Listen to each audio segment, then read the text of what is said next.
Hey everyone, how's it going? Welcome back to the channel. So today I want to talk about doing a DIY at-home YouTube studio, even if it means you're working on a budget or you're working inside your kid's game room, like this. So the reason for this whole video is I've been working with a couple channels and kind of showing them some easy ways to make their YouTube studios look a little better. Just some friends of mine that have their own channels. If you want to check those out, those are Blue Line Bushcraft and DBC Off-Road. Some great channels. They're doing some really good stuff over there if you're interested in those kind of things. So yeah, there's some pretty easy ways to make a YouTube studio, and we're just going to kind of break down some easy ways, some cheap ways to make it look a little bit more professional and maybe kind of give you a more pro look for your starter videos. All right, so some of the first things we're going to cover, and I'm going to leave links to all the stuff below that I'm using here, or at least stuff that's very similar to it. Some of this cheaper stuff that you can get on Amazon, they might not sell anymore, but I want to give you an idea of what I'm working with so you can get similar results. So let's go back to that same view that we were just looking at a second ago, and we will talk about the lights that I'm using and how I have those set up. All right, and let's go back. All right, so for this setup, it's pretty simple. All I'm using is a cheap 60 watt daylight bulb light in a, I don't know, 18 by 18 inch softbox. The blue light behind me is a Lume Cube. Again, I'll put links to this stuff so you can take a look for yourself to see what that looks like. I think one of the big key to success here, and you can apply this across any kind of YouTube studio that you're gonna set up, is just get your key light as close as you can to you, especially if it's a cheap light. So this one, again, it's only a 60 watt light. The other light that I'm usually working with for a key light is 300 watts, but even that, I don't have to use all 300 watts of that. The biggest thing is I'm using a much larger softbox on the other one, and this one I'm using a significantly smaller softbox. I wish I could give credit to the channel, but I can't remember who it is.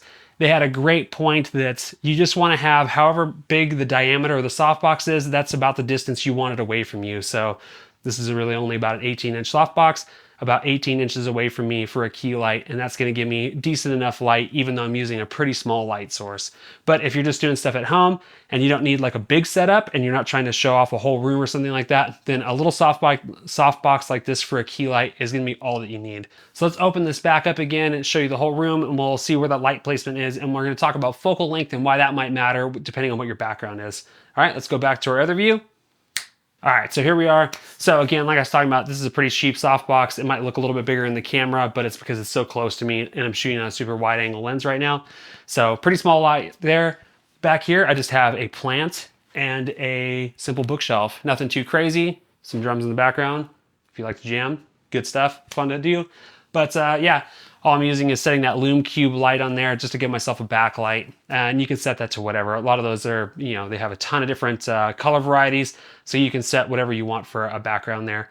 So with that, right now I'm shooting at about 24 millimeters. That tight shot where everything's kind of blurred in the background, I'm shooting at 70 millimeters. So if you have something that's kind of a boring background, or you want it to just be kind of blurred out a little bit to give you that more cinematic look, all you really got to do is just up the millimeters that you're shooting at. So maybe 50 mil, especially if you have a wide aperture like a 1.4 or 1.8 or something like that. This I'm shooting at a 2.8, so 70 millimeters gets me tons of background blur, and it makes that shot nice and tight so that you can blur out the background and make it a little bit more interesting looking, even though there's really nothing of interest in the background. All right, another thing I want to talk about is sound. So right now I'm using a lav mic. I might be getting a little bit of echo in this room just because there's not a lot in the ceiling. There's no sand dampening in this room. But if you want to, and I do this for anytime I shoot in here, is I'll set up blankets like this. You can go down to Home Depot, get them on Amazon, they're super cheap.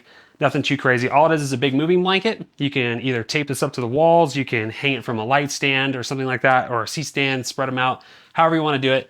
And it's just going to help dampen the sound in the room to make sure that you have good audio quality. Audio quality is huge. It could be 80% of your video quality is just in your sound. If people have terrible audio, probably a lot less likely to watch those kind of videos. So if you have a really echoey space, hanging some stuff like this around you when you're filming might be a good option for you to help dampen that noise and make your sound a little bit more professional, even though you're using cheaper mics and you don't have a high quality sound dampened room. All right, so taking a look at another setup here. So if I was gonna be seated and I wanted to do a table, obviously the last one I was standing. If I was gonna do like a product review or something like that though, I'd want something to sit at, right? So I can set the product down, maybe make it look like I'm just having a conversation with my viewers from across the table. So first I want to cover those two lights again here real quick just so you can see them a little bit differently. So again, here's that light. You can see how close it is to my face. And then here's the other one, the Lume Cube that I'm using to light up the blue color that you can see obviously for my background. So yeah, pretty basic lighting, but it gives you a little bit more interest with the background light. You see that all the time in YouTube videos. Obviously, the more money that you spend, the cooler looking you can make your set.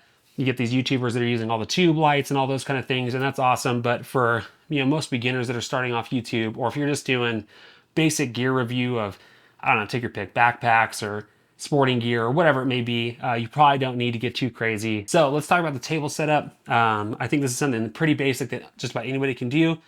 All I'm using is a simple folding table, super cheap, nothing too crazy. And then I just had some leftover planks of flooring from when my house was built laying around.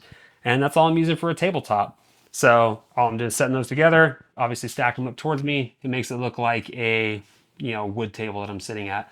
So a little bit of fakery, but it makes it look like it's a nice area, and I can break this down, put it away, give the kids back their room when they want it. And yeah, kind of works out that way. So I'll go ahead and set this up now, and then we'll take a look like what this looks like if I was using it as my actual studio, and what that setup looks like with my cheap little 60-watt light, my flooring for my tabletop, and yeah, we'll go from there. All right, so here's this look. Again, nothing too crazy. It's just some wood planking that I have. You could probably go to any construction site where they're building houses around the city and just go see if they have some scrap LVP they'd be willing to give you. Nothing too crazy. It's not too expensive. The other thing too with that light, the Lume Cube is a little bit expensive. I think they're like 150 bucks or something like that. I bought it for other reasons when I'm shooting, just so I could film with like video light. But if you don't want to spend that kind of money on that, you could probably go down and get like a cheap fixture, or even just like a blue light from Home Depot or something like that. It doesn't need to be anything crazy expensive to have a little accent light like that. So a couple of cheap things you could pick up, even antique stores or something like that, if they have a cool looking lamp, you can add a kind of a practical light to the room that'll give you a little bit of an accent. Again, with a cheap key light, a cheap table setup like this that you can easily break down, you can have a YouTube studio in your house, and you don't need to have a big studio or anything like that to make a reasonably good looking video and make something entertaining for people to watch. So hey, I hope you learned something with this video. If you did, hit the like button. I'd appreciate that. If you like content like this, make sure you subscribe. I would appreciate that as well. I'm trying to do stuff like this all the time that's oriented towards beginners and how they can do things either with filmmaking or photography or even just YouTube like this.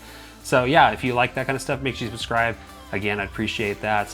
Hopefully you learned something. If you have your own comments on what you would do differently or how you would set something up on a budget, throw them in the comments below. I'd love to hear what you have to say. All right, we'll catch you on the next one.